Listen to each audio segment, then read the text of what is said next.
नमस्कार, मैं हूं योगेश चक्रवर्ती और आप देख रहे हैं रैड नेटवर्क। तकरीबन 76 साल पहले 28 अप्रैल 1945 को इटली के फासिस्ट तानाशाह बेनिटो मुसोलिनी और उनकी प्रेमिका क्लारेटा पेटाची के साथ गोली मार दी गई थी। एक महिला ने मुसोलिनी के मृत शरीर के सिर में 5 गोलियां मारकर कहा कि उसने अपने 5 बच्चों की मौत का बदला ले लिया। एक और महिला ने अपना स्कर्ट उठा लिया और सब लोगों के सामने बैठकर मुसोलिनी के विक्षिप्त चेहरे पर पेशाब कर दिया। उधर 30 अप्रैल 1945 को जर्मन तानाशाह हिटलर और उनकी पत्नी इवा ब्राउन ने आत्महत्या कर ली। हिटलर ने आत्महत्या करने से पहले कहा था, मैं मर जाऊं तो मेरा शरीर जला देना। हिटलर ईसाई था। ईसाई लाश को दफनाते हैं, जलाते नहीं। असल में उसे डर था कि उसकी लाश को कब्र से खोदकर निकाल लिया जाएगा और उसकी लाश पर लोग अपना गुस्सा उतारेंगे। इतिहास बन गए इन 2 शख्सों की क्रूरता की कहानी सुन आज भी लोगों के रोंगटे खड़े हो जाते हैं। लेकिन अब बिहार की सियासत में भी मुसोलिनी और हिटलर की एंट्री हो गई है। इतना ही नहीं, इसके एंट्री के किस्से भी बेहद दिलचस्प हैं। दरअसल ये पूरा मामला बिहार की नीतीश सरकार के एक तुगलकी फरमान से जुड़ा है। मंगलवार की शाम बिहार सरकार के पुलिस मुख्यालय ने एक आदेश निकाला जिसमें विरोध प्रदर्शन के दौरान हिंसा में शामिल हुए लोगों की सरकारी ठेके समेत नौकरी नहीं देने की बात कही गई है। बिहार के डीजीपी एसके सिंघल के आदेश से निकले इस आदेश पत्र के बाद से खलबली मच गई।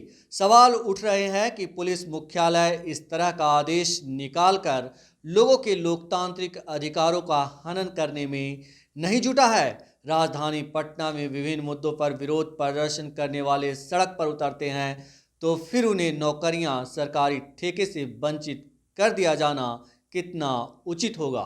बस इस आदेश को प्रतिपक्ष के नेता तेजस्वी यादव ने हाथों हाथ लिया। पूर्व डिप्टी सीएम तेजस्वी यादव ने इसके लिए सीधे मुख्यमंत्री को जिम्मेदार ठहराया और उनकी तुलना मुसोलिनी और हिटलर से कर दी। अपने ऑफिशियल ट्विटर हैंडल से ट्वीट में तेजस्वी यादव ने लिखा है कि मुसोलिनी और हिटलर को चुनौती दे रहे नीतीश कुमार कहते हैं, अगर किसी ने सत्ता व्यवस्था के विरुद्ध धरना प्रदर्शन कर अपने लोकतांत्रिक अधिकार का प्रयोग किया तो आपको नौकरी नहीं मिलेगी।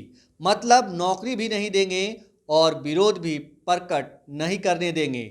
बेचारे 40 सीट के मुख्यमंत्री कितने डर रहे हैं। इसके साथ ही तेजस्वी यादव ने पुलिस मुख्यालय से जारी उस पत्र को भी अटैच किया है जो बिहार पुलिस मुख्यालय से जारी किया गया है, जिसमें साफ साफ लिखा है कि यदि कोई व्यक्ति किसी विधि व्यवस्था की स्थिति, विरोध प्रदर्शन, सड़क जाम इत्यादि मामलों में संलिप्त होकर किसी आपराधिक कृत्य में शामिल होता है तो उसे इस कार्य के लिए पुलिस द्वारा आरोप पत्रित किया जाता है तो उनके संबंध में चरित्र सत्यापन प्रतिवेदन में विशिष्ट एवं स्पष्ट रूप से प्रविष्टि की जाए। ऐसे व्यक्तियों को गंभीर परिणाम के लिए तैयार रहना होगा क्योंकि उसे सरकारी नौकरी और सरकारी ठेके नहीं मिलेंगे। तो उनके संबंध में चरित्र सत्यापन प्रतिवेदन में विशिष्ट एवं स्पष्ट रूप से प्रविष्ट की जाए। ऐसे व्यक्तियों को गंभीर परिणाम के लिए तैयार रहना होगा क्योंकि उन्हें सरकारी नौकरी, सरकारी ठेके आदि नहीं मिल पाएंगे।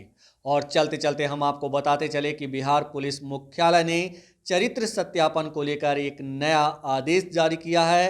इस आदेश के तहत अगर कोई व्यक्ति विधि व्यवस्था की स्थिति में सड़क जाम और विरोध प्रदर्शन के दौरान किसी आपराधिक कृत्य में शामिल होता है और अगर उसके खिलाफ पुलिस चार्जशीट दाखिल कर देती है तब ऐसा शख्स किसी भी तरह के सरकारी ठेके में भाग लेने या फिर किसी प्रकार के सरकारी नौकरी में योगदान करने के काबिल नहीं माना जाएगा। तेजस्वी यादव ने पुलिस मुख्यालय के इसी फरमान पर सीएम नीतीश कुमार पर निशाना साधते हुए उनकी तुलना मुसोलिनी और हिटलर से की है। नमस्कार।